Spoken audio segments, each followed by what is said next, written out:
Hello, I'm glad you're here. This is Jennifer. I know this is a very busy time for a lot of people out there, especially moms of kids who are graduating from high school. Can we talk a little bit about this? Because it is just insane in our house. But I wanted to pop in and share with you a card I made as a graduation card for one of Colin's friends. I thought she might like this card, and I thought you might like to see how I made it. And as I make this card, I am going to share with you some tools that I think are worth checking out. These are tools I've found myself using every time I craft lately, and I thought it'd be good to share some of this information as I create this card. So we'll do some steps, I'll share some tool information, and then we'll do some more steps, and we'll end up with a card in the end. Please keep in mind that you do not need any of these tools to be successful at crafting. They are just things that I found really helpful as I create, something you can use over and over. Let's first talk about the work surface that I've been using lately in my videos. I get a lot of questions about this in my lives, so I thought I'd share it here.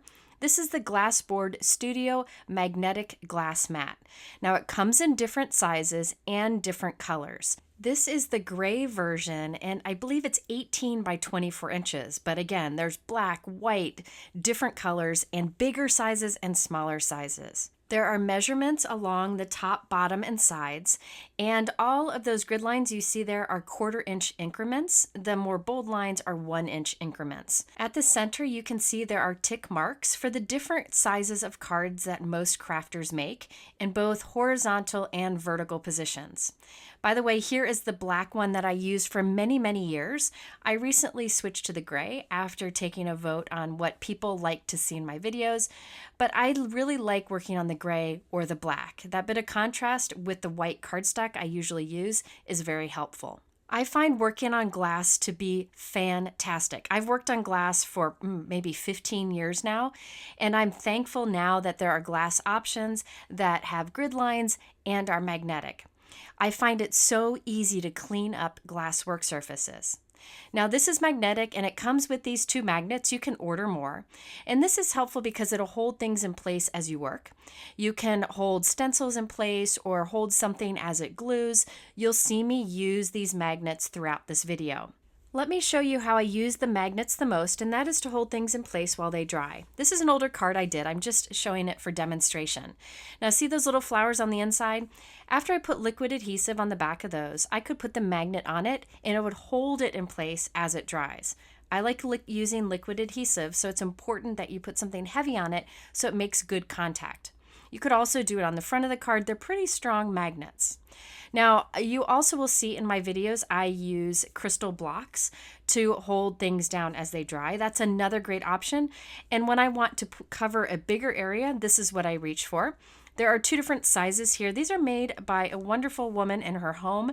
I gave her the rights to use the Share Handmade Kindness logo. I don't make any money from it. I just am happy to support her and that you can have these available. Use anything heavy. A heavy book would even work, but I really like the look of these. You will see me use the magnets and the crystal blocks throughout this video as we make a card. But before we get started on that card, I wanted to show you the other way that people commonly use the glass magnetic work surface with magnets, and that is to hold your cardstock and stencil in place as you do inking. Now, I normally don't do this because I have a different way I like to hold my stencil in place, which I'll show you in a few minutes, but I thought I'd also demonstrate this as it is an option. So I have a Brutus Monroe stencil here and a piece of white cardstock. The magnets are holding that down as I apply ink over the stencil. You'll notice that I really don't need to hold it. Those magnets are strong, and I don't have to worry about it shifting. I can also pick up the magnet and move it to a different area whenever I want to, and it'll hold everything in place. Again, I usually don't use my glass work surface and magnets this way, but you definitely can. So now that I've covered the work surface that you see in all of my videos, let's talk about the mat that I usually use my stencils with to hold it in place. This is the Altenew 9x12 Ultra Sticky Mat.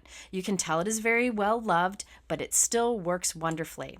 So this is made of the same material our clear stamps are made of. The front of it is very smooth, as you can see here.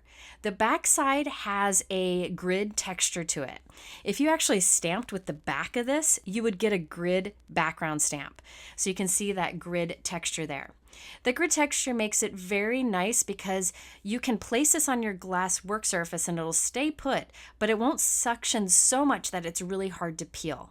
So this is what I bring out whenever I want to do stenciling or hold die cuts in place as I ink them. So the first two tools I've been using a lot are the glass work surface and the ultra sticky mat. Another that I've been using, I want to show you this before we start our card, is the Spellbinders large blending brush. I've been playing with these for a while and I was very surprised, pleasantly blown away by how well these ink. You can see they're big mama brushes with a lot of those little bristles or hairs that are super soft with no harsh edges. So I find they're excellent for large blending of backgrounds. So let's put these three tools to use. I have my ultra sticky mat on my glass work surface. It'll stay there. And I have a piece of white cardstock that is 4 1/4 by 5.5 inches. On it, I'll place the first of these layering stencils from Simon Says Stamp. And you can see how it kind of suctions in place. That will not move. I will use that large Spellbinders blending brush to quickly apply this Hero Arts ink over the openings. Look how lightly you can put this ink down and how quickly. I really like that there aren't any harsh edges that are created when you use this brush. So after getting a few of these, I had to go back and get more because they work so well. You will be seeing them in a lot of my future videos. I just had to test them out a lot before sharing. That's what I always do. So I applied some of this Hero Arts ink over the stencil, and you can see that beautiful color that you get from that soft brush. Another new blending brush that you've seen me use more and more in videos are the new Altenew micro blending brushes. These are fantastic because they're detail brushes, but the hairs or the bristles on it are very short, which means you get really good, precise application. I've tried different detail kind of brushes in the past, and these really have been fantastic and are definitely my favorite. There are 4 in a package, 2 of the slightly bigger size and 2 of the smaller size. I find these beneficial when you want to put a little bit of ink in small areas, as I'm doing here. Or if, say, you have a stencil with lots of little openings and you want some openings to be one color and others to be another color. You've probably seen me use these in videos and in lives. I think they're fantastic. And so I'm really liking this really large brush and these micro brushes. I'll still use the sizes in between, but I like that there are many options available. Please know, you don't need to have every size brush that's out there. I think it's nice to have a middle size, and you can stick with that and make that work. But if you do a lot of ink blending or stenciling, you might want to consider a big brush like the Spellbinders or these micro brushes like the Altenew. It just depends on how you create. I'm just finding these very helpful to me as I've been creating over the past few months. All right, so now I'm using the smaller brush, the micro brush, to get into these small areas here with a darker blue color. After doing so, I did decide that I wanted to add this color over all of the stencil. So I switched to one of the Spellbinders brushes so that I could quickly add that color on top. By the way, if you like doing ink blended backgrounds where maybe it blends from one color to another, covering the whole background, these large Spellbinder blending brushes are fantastic for that, and I will show that in a video soon. Here I'm using the micro brushes to add a bit of this darker color to the outside edges of these stencil openings. This would be difficult to do with a bigger brush. That's why the micro is also handy to have. While I continue to do ink blending over these layering stencils, I thought I'd take a moment to remind you that you don't need all of the tools available to do crafting. I do a lot of testing of different products off screen. I spend a lot of time playing with them before I share them in videos. So you see all of the products that I feel are great options. However, just because they're great options doesn't mean you need them all. It's kind of like going to a car lot and you see all of these cars. There's a lot of good options. You don't need all of them. You just need to find the one that's right for you. And I'm hoping that by demonstrating a lot of great tools, you can choose the ones best for you. So there you can see the ink blending I was able to get with a big brush and the micro brushes. Now at this point, I thought it'd be fun if my background had a soft blue to it. And this big blending brush from Spellbinders really is easy to apply that light amount of color. Look how I was able to quickly apply a light amount of color with no harsh edges, super easy, smooth blending. I love this brush. Now I have a bunch of stencils that need cleaning, but that's okay. This brings us to another tool that's been really helpful to me lately, and that is the Spellbinders Mighty Mister Spray Bottle. This spray bottle, when you press the handle, does an extended mist. I have rubbing alcohol in here. I do one press on the bottle, and it's enough rubbing alcohol to clean off the front and the back of the stencil and move on to the next one. I use a dry cloth that I just throw in the wash. You can see it there. I have it linked below. And this is a great way to clean ink off stencils. I really like this spray bottle, that extended spray it gives, a nice fine mist, and again, it has just basic rubbing alcohol inside. All right, let's get back to our card. We have our ink blended background. Now let's make this fun kind of diagonal folded card. Not sure what to call it, but let's get started on creating it. I am sure there are 1,000,001 ways that you can create a card like this, but this is the one that worked best for me and I'm sharing today. I'm using my Tim Holtz Rotary media trimmer to cut a piece of white cardstock to 5.5 by 9 inches. I love this trimmer. It was on my last tool gift guide. Still use it daily. Next, I will score that piece of cardstock at 4.25 inches from one edge. Then I'll rotate it and score it at 1/2 inch from the other edge. Again, this is 5.5 by 9 inches. By the way, that scoreboard, you see me use it a lot. I use it every time I craft. All right, so now let's fold along the first score line, that is at 4.25, and then fold the other one in the opposite direction, that's at 1/2 inch. So you end up with a piece that looks like this. It's kind of funny looking, but this is the easiest way to make this card. Now we can create a diagonal line across this. I'm just eyeballing it. I want a diagonal line from about this edge over here to that 1/2 inch scored flap over on the other side. And I'm using a T-roller to connect those dots. You can eyeball this any way you want, but I thought this worked for this card, and you'll see how it comes together. Now I'll go back to my rotary trimmer and cut along that pencil line. Now you didn't have to draw the pencil line. You could have just cut it from the trimmer directly, but I wanted you to be able to see what I was doing.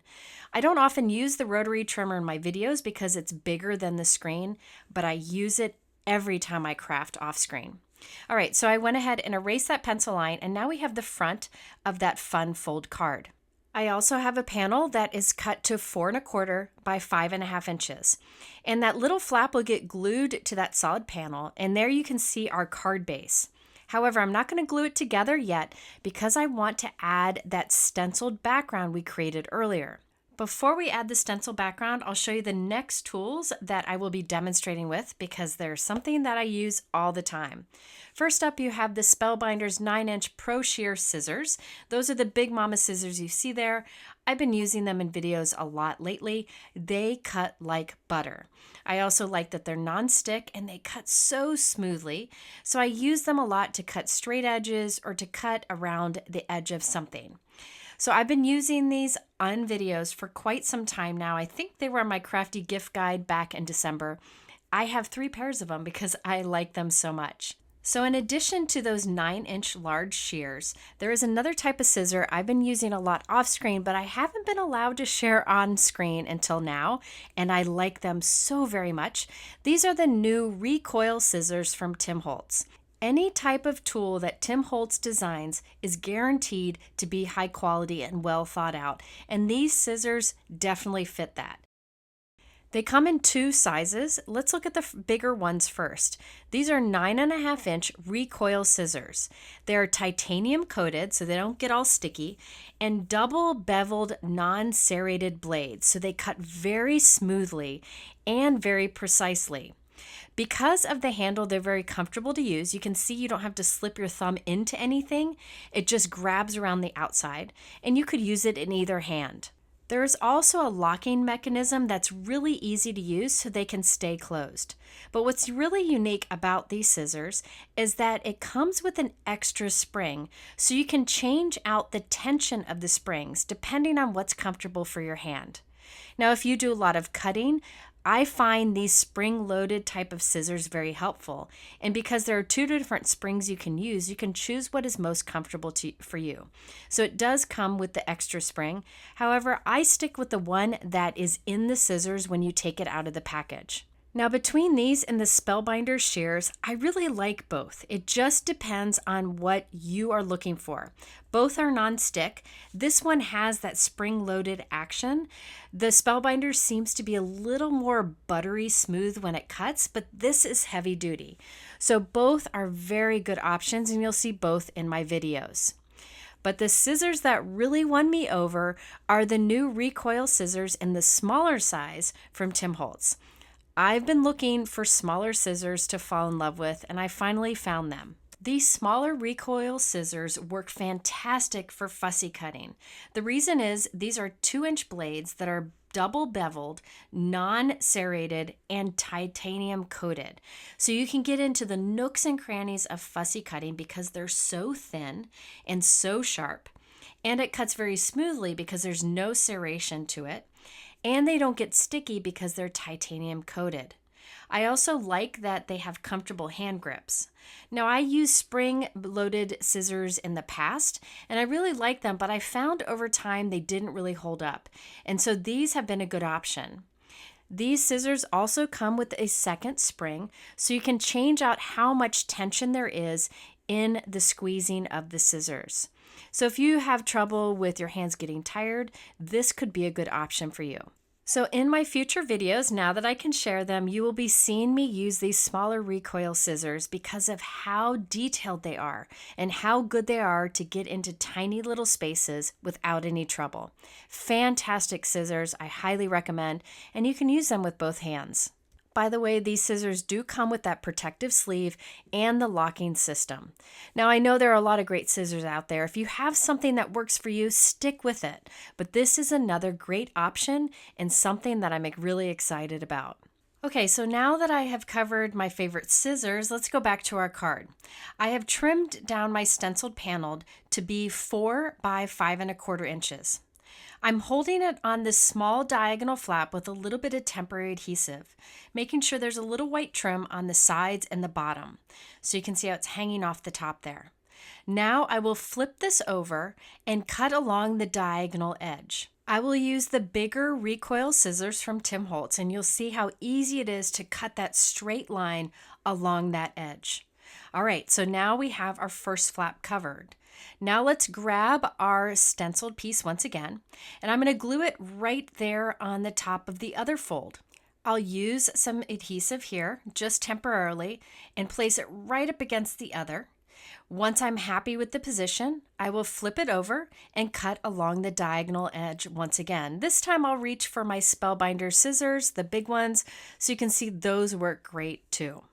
So now we have those two straight edges cut. Finally, we have that last piece that's 4 1/4 by 5 1/2 inches. This will get glued right on the top of that panel. So I'll put some adhesive along the back of this. I'm just doing temporary for now and placing it towards the top center with white trim showing on the sides and the top. Now we can put all of these pieces together and our background will line up. So currently those stenciled pieces are just held there with a little bit of tape runner.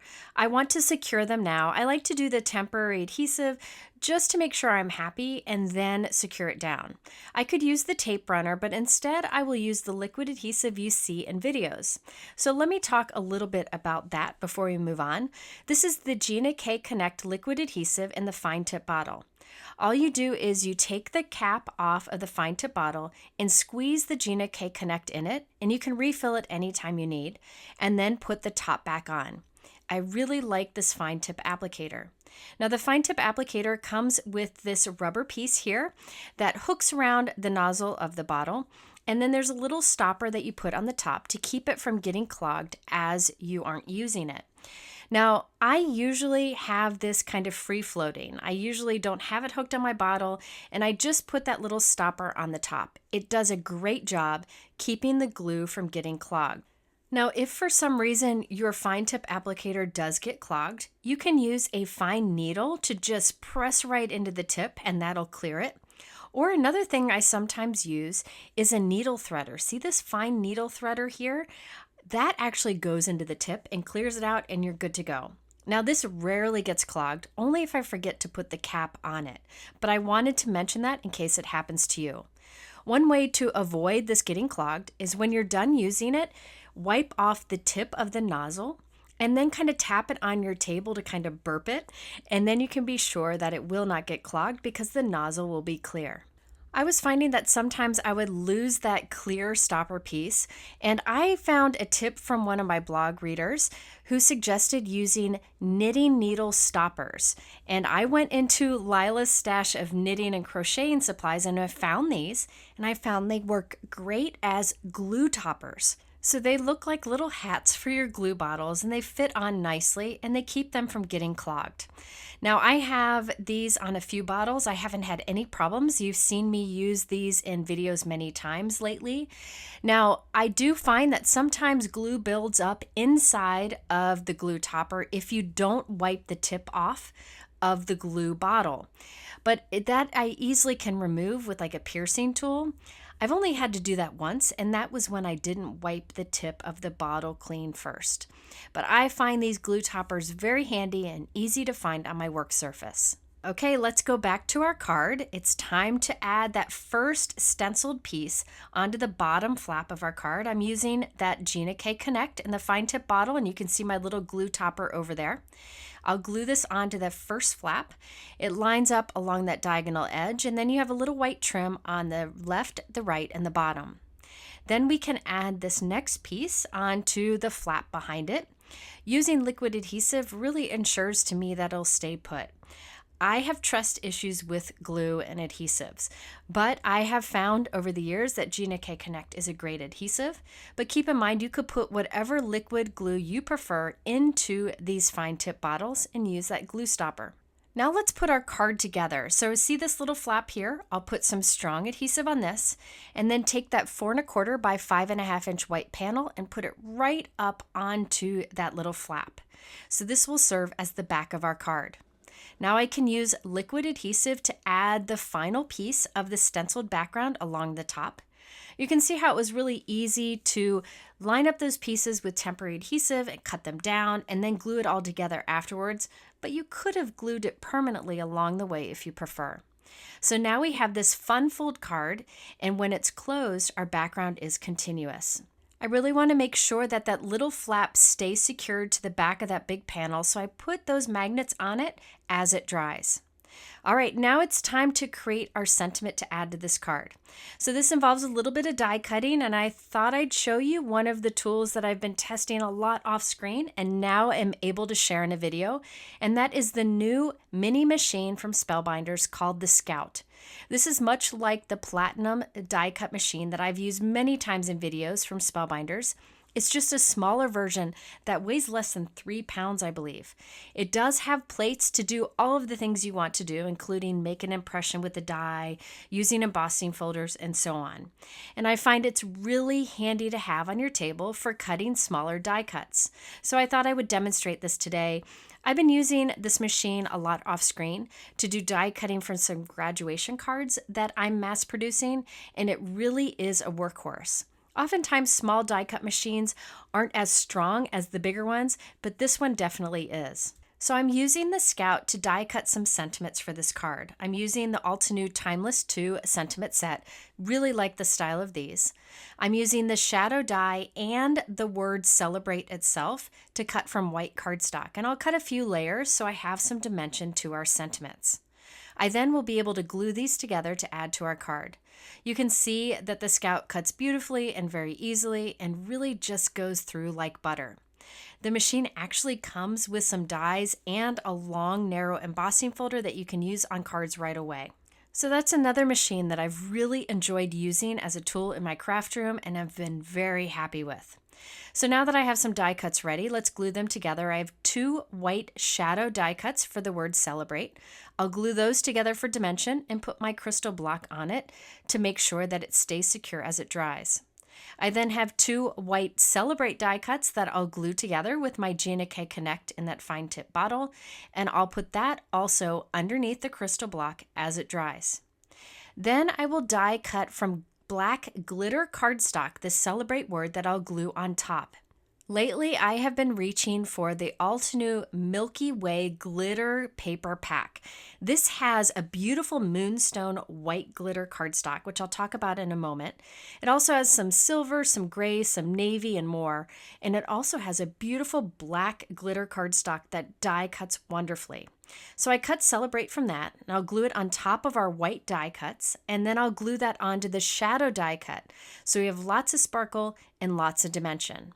And I can use that crystal block to put on top to make sure it stays secure as it dries, or you could use the magnets with your magnetic glass work surface. I will now put a line of strong liquid adhesive along this diagonal flap, and I'll place the bottom of the Celebrate die cut into that adhesive.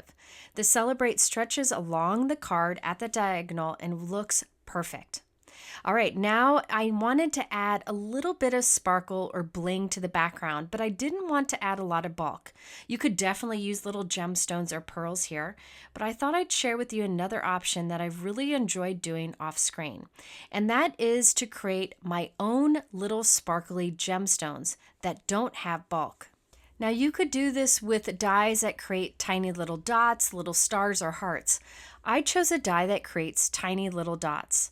This is the Altenew Dotted Mandala die set. It coordinates with this stamp set, which I've used in a previous video. I'll link that video up here on the top right.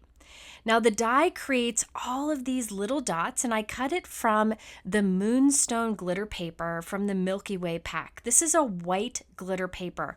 It doesn't have any iridescence to it, no color to it, but instead it just looks like sugar coated on the paper. It's beautiful and it goes well with any project.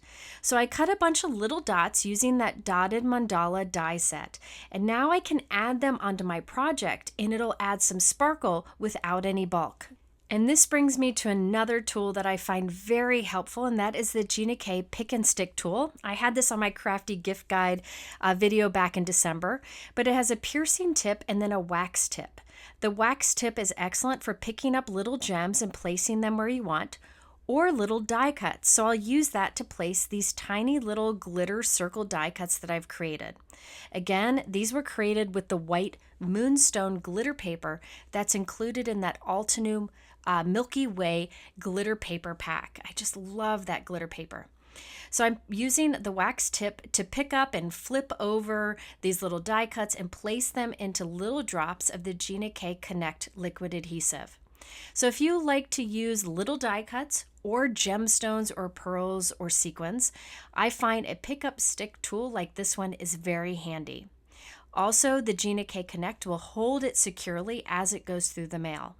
Now the last step for this card is to stamp that sentiment at that diagonal on the inside of the card. And to do so, I'll be using my Misti stamping tool, which I use in every video that I create. Now I have two of my Misti stamping tools here to show you what I now keep inside of it. I keep in it the Waffle Flower 6.5 by 8.5 inch grip mat. Now this grip mat replaces the foam mat that comes with the Misti. And this grip mat helps to hold your cardstock in place as you do your stamping. So instead of this foam mat, I now have the Waffle Flower grip mat inside. So on this one here, you can see how the grip mat fits into the Misti and it sticks inside of there.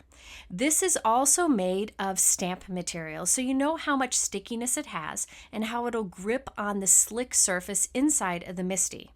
And it has the right thickness that you can just place a piece of cardstock on it. It'll hold it there, and then you can stamp it, and it'll stamp beautifully. You don't have to use the magnet, but if you want to make sure it's secure, you can still use the magnet with this grip mat. Now the stickiness of this Waffle Flower grip mat is very similar to the Altenew sticky mat I showed you before. They're both made of stamp material. However, this one is sized to fit inside of the Misti, which is very handy, and it's flat on both sides. Now, one thing you can do is put the grid, acetate grid that comes with this grip mat on the back, and then you can place that into your stamping tool, which makes it very easy to hold in here because the corners are exposed. Or you can pick the whole thing up and place it onto your glass work surface, and it'll suction kind of there, it'll stick there while you do some maybe stenciling on cardstock, so you can take it in and out of your Misti. I like to put my Waffle Flower 6.5 by 8.5 inch grip mat into my Misti and leave it there.